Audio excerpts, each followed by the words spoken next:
大家好，今天我们来弄一对这个空斗的喇叭，我们开始吧。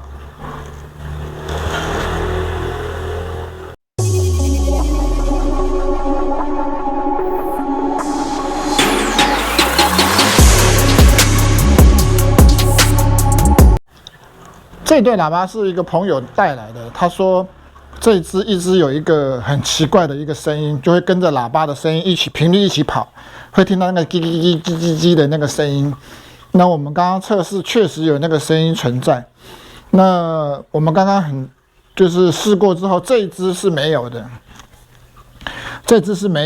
但是这一只就有那个杂音存在。那我们等一下呢，就把那个喇叭单体卸下来，看一下是不是单体造成的。那如果是单体造成的话，我们就必须要送修了。那顺便来跟大家聊一下，就是如果你发现家里的喇叭有问题，第一件事情最简单的方法就是喇叭线对调，喇叭线两边对调。如果你发现你换上去之后呢，还是这一只喇叭，就是位置没有变，喇叭的位置没有变，那就是喇叭造成的。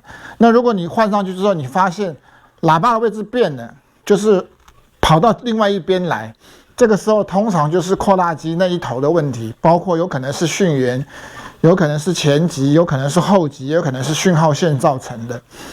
那在这种情况之下，你就可以另外再去做寻找它那个真正的故障的原因跟位置。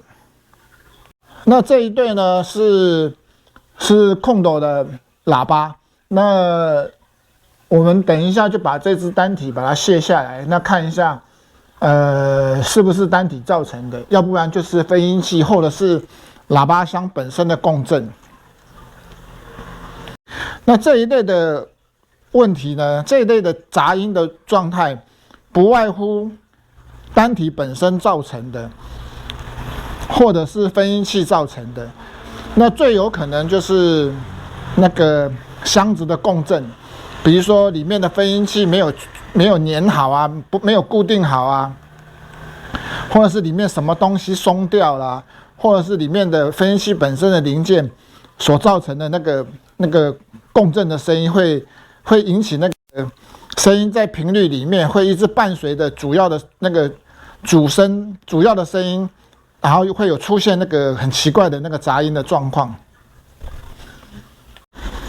好，我们两只单体都卸下来了。那慎重起见，我打算做一下交换，然后确定看一下是不是单体造成的。那如果是，就真的要送单体厂修理了。那这个单体呢？那这个单体好像看起来像是手工做的，哎呀，不像是一般厂制的单体，而且它有很多地方都是临时用粘的。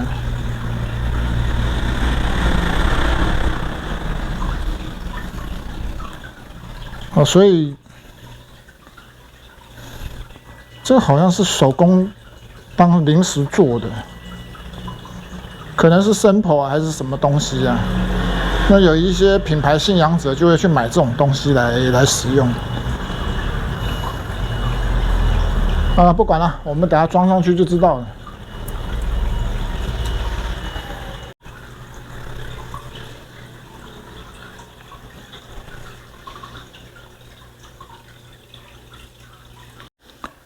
好，接下来我们把那个单体两边都互换，好，就是这颗原本的是这颗有问题的，我做记号的，这颗把它移到那边去。那我在这边也做了一个记号，贴了一张纸，好，确定就可以知道说它的问题是出在这一支。因为如果我们等一下把它声音放出来，发现声音跑到这边来了，那就确定是单体的问题，那就必须要送修了。那我们现在来试试看。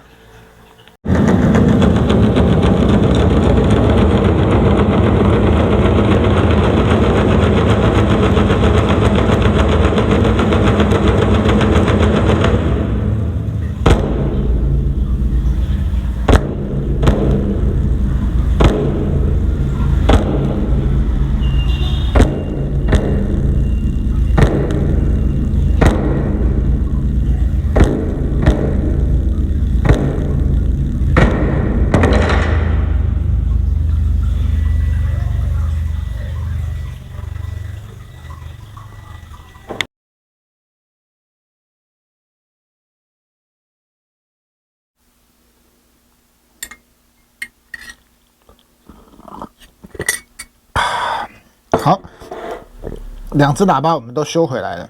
那我原本是想说送1只修就好，要想说啊，干脆反正都要送修嘛，那就干脆2只都带去做检查啊。还好那个师傅跟我讲，2只都有问题，所以说我们干脆就2只一起同时给它修理处理完之后，我们等一下直接上喇叭箱把它装起来就好了。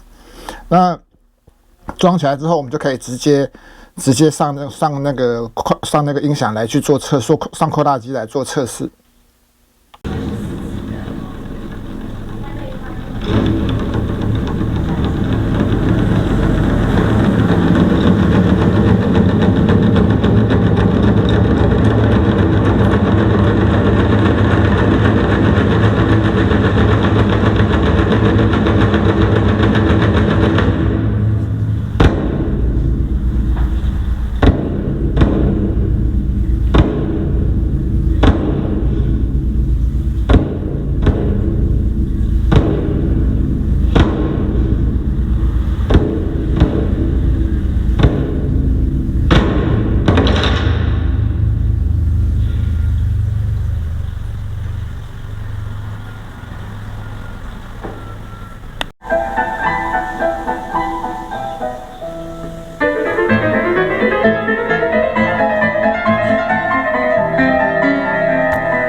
好，看样子应该没什么问题了。我们再试个几天，如果没有问题，我们就直接交机了。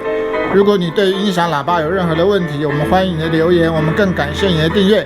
我们下一期见，再见，拜拜。